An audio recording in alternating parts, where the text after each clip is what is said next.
Meio Sol Amarelo, de Chimamanda Ngozi Adichie. Capítulo 30. Richard afastou-se tanto quanto conseguiu dos 2 jornalistas americanos que estavam no carro e encolheu-se contra a porta do Peugeot. Na verdade, devia ter sentado na frente e pedido à ordenança que sentasse atrás com eles. Mas não podia imaginar que cheirariam tão mal. O gordo Charles, usando um chapéu todo amassado, e o ruivo Charles, com o queixo coberto de pelos vermelhos. Um jornalista do meio oeste e outro de Nova York vêm a Biafra e os 2 se chamam Charles. Quais as chances de uma coisa dessas acontecer?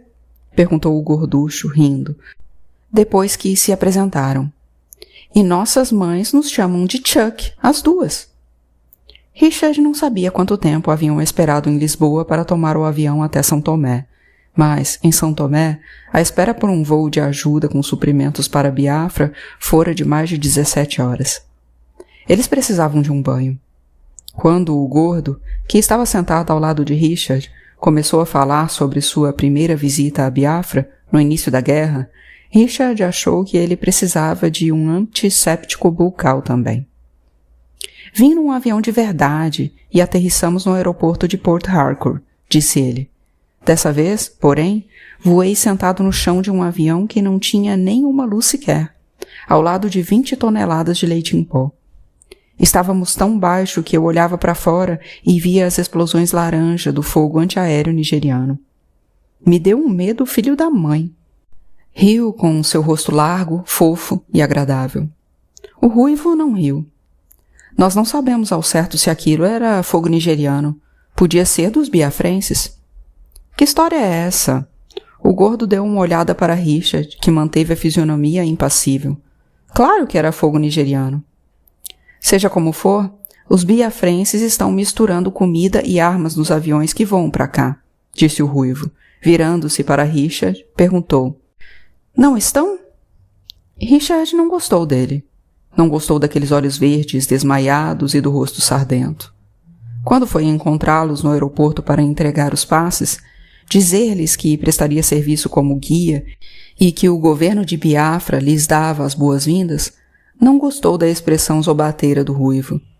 Era como se ele estivesse dizendo, você falando em nome dos biafrenses?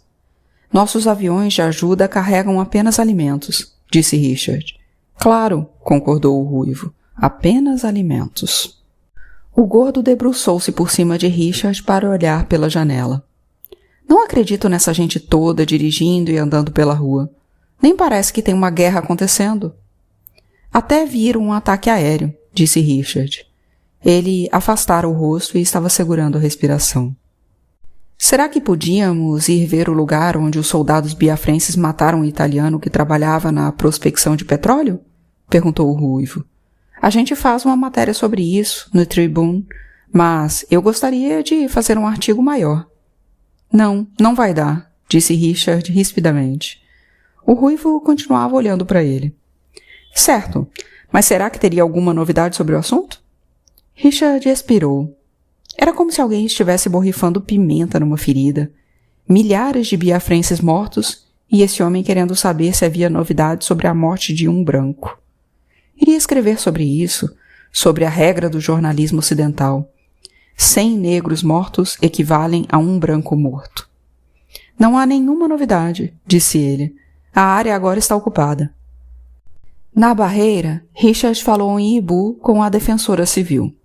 Ela examinou os passes, deu um sorriso sugestivo e Richard sorriu de volta. Alta, quase sem peito, lembrava Kainene. A moça me pareceu bem interessada, disse o gorducho. Soube que tem muito sexo livre por aqui, mas será que as moças não têm nenhuma doença sexualmente transmissível? A doença de Bonnie? Vocês precisam tomar muito cuidado para não levar nada de volta para casa. A impertinência dele irritou Richard. O centro de refugiados que nós vamos ver é administrado pela minha mulher. É mesmo? Ela está aqui faz tempo? Ela é biafrense. O ruivo olhava pela janela. Ao ouvir isso, virou-se para Richard. Eu tive um amigo inglês na faculdade que gostava muito de moças de cor. O gorducho parecia constrangido e interveio rápido. Você fala bem o Ibu? Falo, disse Richard. Teve vontade de mostrar-lhe as fotos de Kainene e do vaso com cordas, mas mudou de ideia. Eu gostaria muito de conhecê-la, disse o gordo. Ela não está hoje. Foi ver se consegue arranjar mais suprimentos para o centro de refugiados. Richard foi o primeiro a sair do carro e ver os dois intérpretes esperando. A presença deles o incomodava.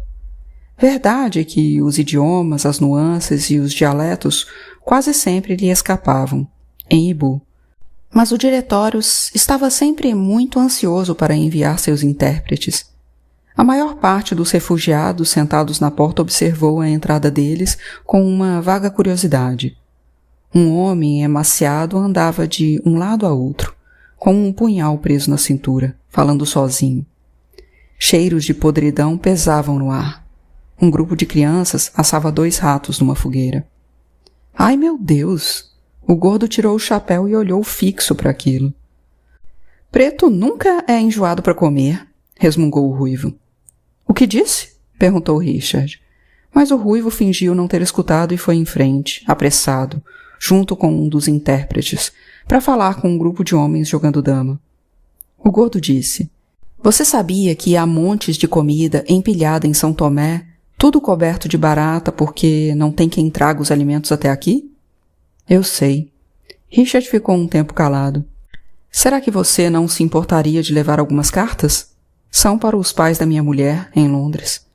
Claro, eu ponho no correio assim que sair daqui. O gordo tirou uma barra grande de chocolate da mochila, desembrulhou e pegou 2 pedaços.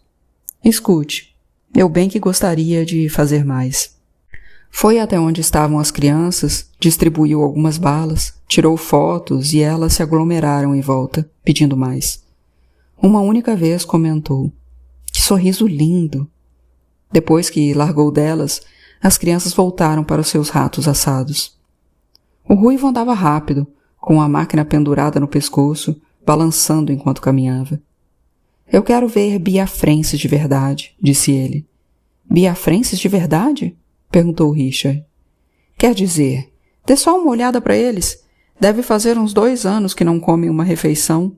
Não vejo como ainda podem defender a causa, Biafra e Ojuku. Você sempre decide em quais respostas vai acreditar antes de fazer uma entrevista? Perguntou Richard com a voz suave. Quero ir a outro centro de refugiados. Mas claro, vou levá-lo a outro. O segundo, mais dentro da cidade, era menor. Cheirava melhor e, antes, era a prefeitura. Uma mulher, com um braço só, sentada na escada, contava uma história a um grupo de pessoas. Richard pegou o fim. Porém, o espírito do homem voltou e falou com os vândalos em Alçá, e eles deixaram a casa dele sossegada. E invejou a crença dela nos espíritos. O ruivo abaixou-se no degrau ao lado dela e começou a falar por meio do intérprete. Está com fome? Claro, estamos todos com fome. A senhora entende o porquê da guerra? Entendo. Os vândalos alçás queriam nos matar a todos, porém Deus não estava dormindo. A senhora quer que a guerra termine? Sim, Biafra vai vencer logo mais. E se Biafra não vencer? A mulher cuspiu no chão e olhou primeiro para o intérprete, depois para o ruivo. Um longo olhar de pena. Levantou-se e entrou. Inacreditável, disse o ruivo. A máquina de propaganda de Biafra é fantástica. Richard conhecia o tipo. Era igualzinho ao pessoal que integrava as comissões enviadas pelo primeiro-ministro Wilson ou os comitês investigativos do presidente Nixon, que chegavam com pílulas de proteína e conclusões inabaláveis. Que a Nigéria não estava bombardeando civis, que a fome estava sendo exagerada e que ia tudo tão bem quanto poderia estar indo numa guerra. Não há nenhuma máquina de propaganda, disse Richard. Quanto mais civis se bombardeia, mais cresce a resistência. Isso veio da Rádio Biafra? Perguntou o ruivo. Parece coisa de rádio. Richard não respondeu. Eles estão comendo tudo, disse o gordo balançando a cabeça. Qualquer raio de folha verde virou legume. Se Ojuku, quisesse impedir a fome, ele poderia simplesmente concordar com o corredor de alimentos. E essas crianças não precisariam estar comendo roedores, disse o ruivo. O gordo estava tirando fotos. Só que as coisas não são tão simples assim, disse ele. O general precisa pensar na questão da segurança também. Afinal, ele está travando uma droga de uma guerra. Ojukwu vai ter que se render.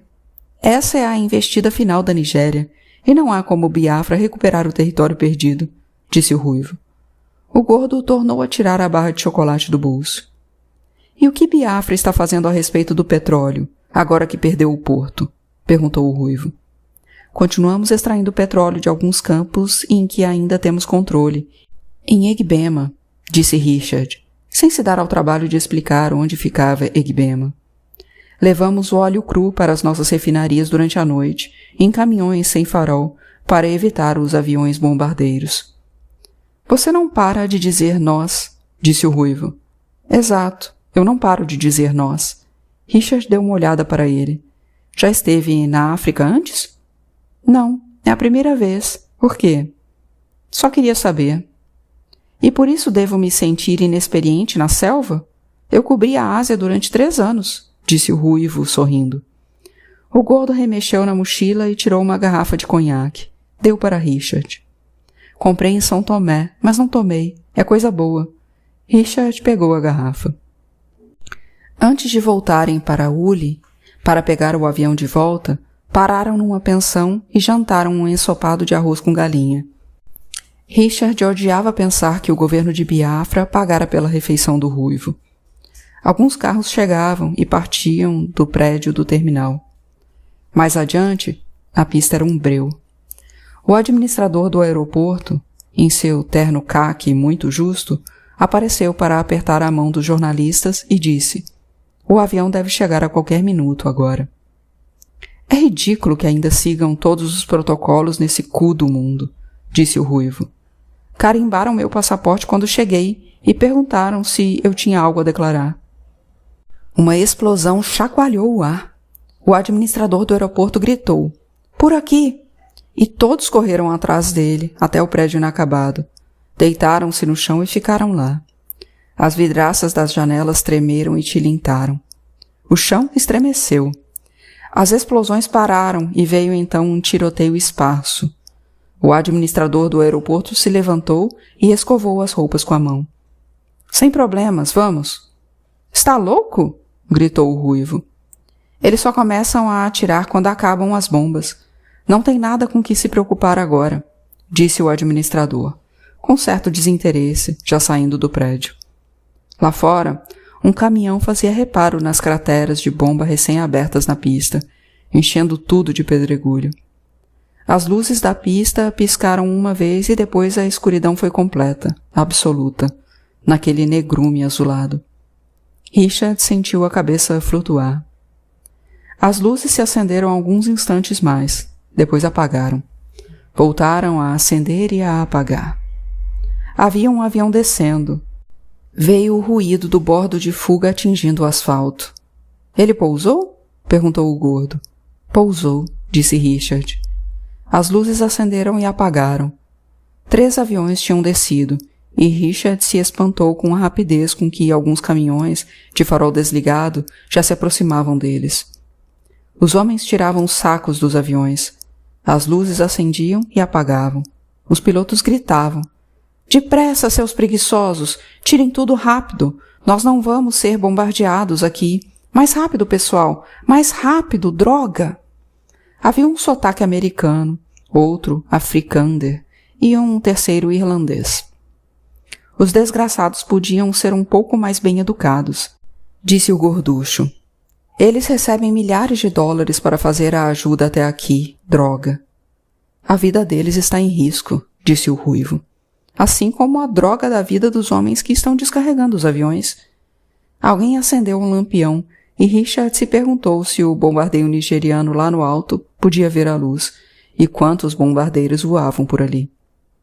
"Alguns dos nossos homens colidiram com as hélices dos aviões, no escuro", disse Richard, com toda a calma. Não sabia ao certo por que tinha dito isso. talvez para ver se abalava a superioridade indiferente do ruivo. E o que houve com eles? Perguntou o gorducho. O que você acha que houve com eles? Passou um carro de farol apagado, bem devagar. Estacionou ali perto. As portas se abriram e fecharam, e logo 5 crianças malicentes e uma freira de hábito azul e branco foram se juntar a eles. Richard a cumprimentou. Boa noite. Kakeami? Ela sorriu. Ah, então é você, o Onio Osha, que fala Ibu? Você é o que escreve coisas maravilhosas sobre a nossa causa. Muito bom. A senhora está indo para o Gabão? Estou. Ela mandou as crianças sentarem nos bancos de madeira. Richard se aproximou para olhá-las. Na pouca luz que havia, viu que a espuma leitosa dos olhos delas era densa. A freira tinha a menorzinha nos braços, uma boneca enrugada com pernas de palito e barriga de grávida. Richard não sabia dizer se era menino ou menina, e de repente sentiu tanta raiva, quando o ruivo lhe perguntou: Como a gente sabe a hora de entrar no avião? Não lhe deu atenção. Uma das crianças fez menção de se levantar, dobrou-se ao meio, caiu de cara no asfalto e ficou imóvel. A freira colocou a menorzinha no chão e apanhou a criança caída. Fiquem sentados aqui. Se alguém tentar sair, vai apanhar, disse ela aos outros, antes de sair correndo. O jornalista gorducho perguntou: O garoto dormiu, não é? Richard ignorou também essa pergunta. Por fim, o gorducho resmungou: Essa maldita política americana. Não há nada de errado com a nossa política, disse o ruivo. O poder vem com responsabilidade. Seu governo sabe que essa gente está morrendo, disse Richard, com a voz alterada. Claro que meu governo sabe que tem gente morrendo, disse o ruivo. Tem gente morrendo no Sudão, na Palestina e no Vietnã. Tem gente morrendo por toda parte. Sentou-se no chão. Eles trouxeram o corpo do meu irmão caçula faz 1 mês do Vietnã. Tenha santa paciência. Nem Richard nem o gorducho disseram nada. No longo silêncio que veio depois, até mesmo a voz dos pilotos e os ruídos de descarregar diminuíram. Mais tarde, quando ambos já tinham sido levados às pressas até a pista, corrido até os aviões, e os aviões decolado na luz que acendia e apagava, Richard descobriu o título do livro. O mundo estava calado quando nós morremos. Escreveria esse livro depois da guerra. Uma narrativa da difícil vitória de Biafra, uma acusação para o mundo. De volta a Orlu, contou a Kainene sobre os jornalistas, a raiva e a dó que sentira do ruivo, a solidão inacreditável que sentira na presença deles e de como o título do livro viera de supetão. Ela arqueou as sobrancelhas. Nós? O mundo estava calado quando nós morremos? Vou fazer questão de anotar que as bombas nigerianas evitaram, com o maior cuidado, qualquer um com um passaporte britânico. Kainene riu. Andava rindo bastante nos últimos tempos. Ela riu ao lhe contar sobre um bebê sem mãe que continuou se agarrando à vida, sobre a jovem por quem Inatime estava se apaixonando, sobre as mulheres que cantavam à noite. Também riu na manhã em que Richard e Olana finalmente se encontraram. Olana falou primeiro. Olá, Richard. E ele disse, Olana, olá. Kainene riu e falou. Richard não conseguiu inventar mais nenhuma viagem. Olhando o rosto de Kainene com o maior cuidado, Richard buscava algum tipo de recuo psicológico, de raiva, de algo, mas não viu nada disso. A risada suavizava os ângulos do queixo, e a tensão que ele esperava, o peso da lembrança e do remorso que viriam quando visse Olana de novo, na presença de Kainene, não se apresentaram. 7. O livro. O mundo estava calado quando nós morremos. Para o epílogo, escreve um poema, nos mesmos moldes dos de Okeoma, com o seguinte título: Você se calou quando nós morremos? Você viu as fotos em 68, de crianças com o cabelo ficando ferrugem? Chumaços doentes aninhados nas cabecinhas, caindo feito folha podre na terra poeirenta? Imagine crianças com braços feito palitos, a pele estirada, uma bola de futebol na barriga. É o kwashiorkor. Palavrinha difícil, mas não feia o bastante, uma pena. Mas não precisa imaginar, houve fotos, expostas nas páginas em papel couché, na sua live. Você viu? Sentiu um dó rápido? E depois se virou para abraçar mulher ou amante? A pele deles ficou castanha como chá fraco. Mostrava uma teia de veias, osso quebradiço. Crianças nuas brincando como se o homem não fosse. Fotografá-las e depois partir só, sem rebuliço.